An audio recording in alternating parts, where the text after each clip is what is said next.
David Winter's poems have recently appeared in Magma, The Nervous Breakdown, and The Shop. He leads writing workshops in New York City for communities ranging from incarcerated minors to LGBT senior citizens. He graduated from Sarah Lawrence College, where he studied creative writing and literature. Please welcome David Winter.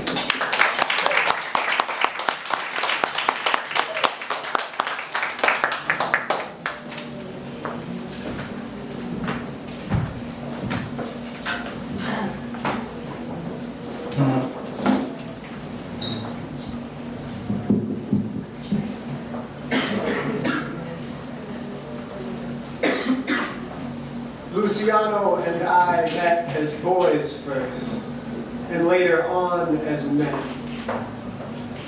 Our families married into each other, mixing blood and business until death do we part. Our fathers, with the arrogance of the old country, of small time, unable to imagine an empire beyond the next hood or a conquered body other than their own sad wives and boozy girlfriends, presumed us innocent until implicated in the coded known crimes. Luciano would plan a heist for weeks. Our entrances and exits mapped out step by step, the lines of sight considered, alarms cut, each contingency allowed for.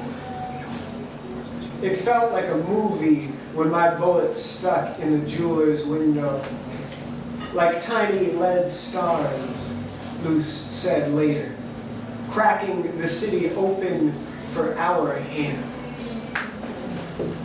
I broke the jeweler's nose with the butt of my gun, and a child began to swear at us, to say we were in trouble.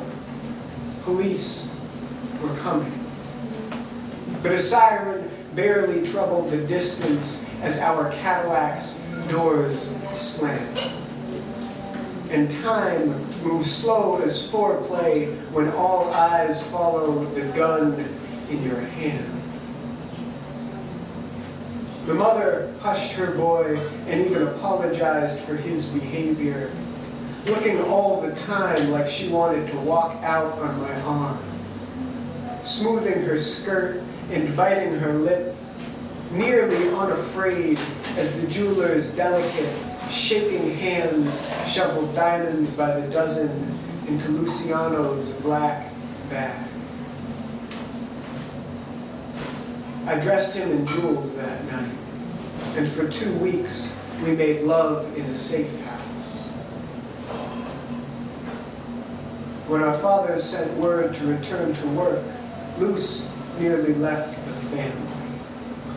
"We'll split the diamonds," he said. "Send half home and start a straight life as gay men in a new city. I could make us even richer. I could work a legal angle, go corporate. We've robbed so many banks, I could run one, easy." The gears in him turned like a stolen watch, counting minutes and hours in someone else's life. I touched my pistol with one finger, left the gun holstered, and broke my hand on the faggot in him. The coward hiding behind my Luciano's brilliant, shattering face.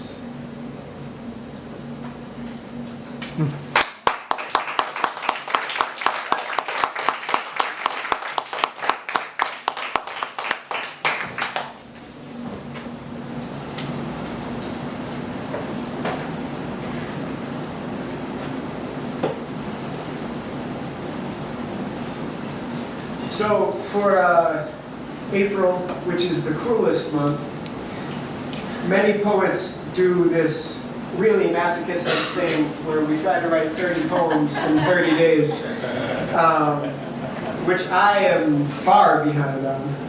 But I'm going to read a few of those. This is called Looking Through Old Journals.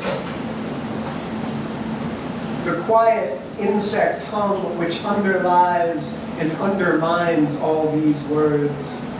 Unreal locusts consuming the season's first sprouts. Half drafts crossed out. Thin trickle of gold marbling crude oil before slowly sinking into the dark. What sifting pan will separate heavy metal from the once living dredge? Where does the truth glitter within these boxes of bound, inked pages? What would be lost by setting flame to the mess? What would remain uncorrupted in the ash, in the bone of the hand which held the pen?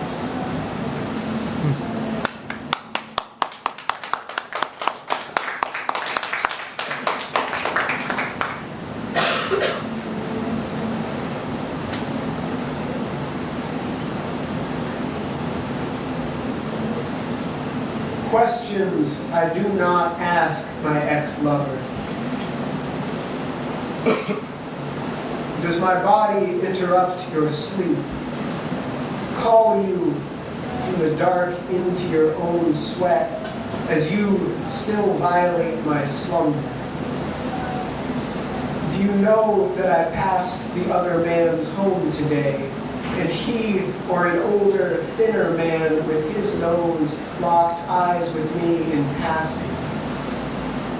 Did you see his disbelief, his quiet panic, his walk away? How many times will this long anger crest and wilt? What black flower rising from your voice will be the last? When will I stop pawing the bitter soil our love lies buried in? Splinter the last bone. Achieve a fleeting rest.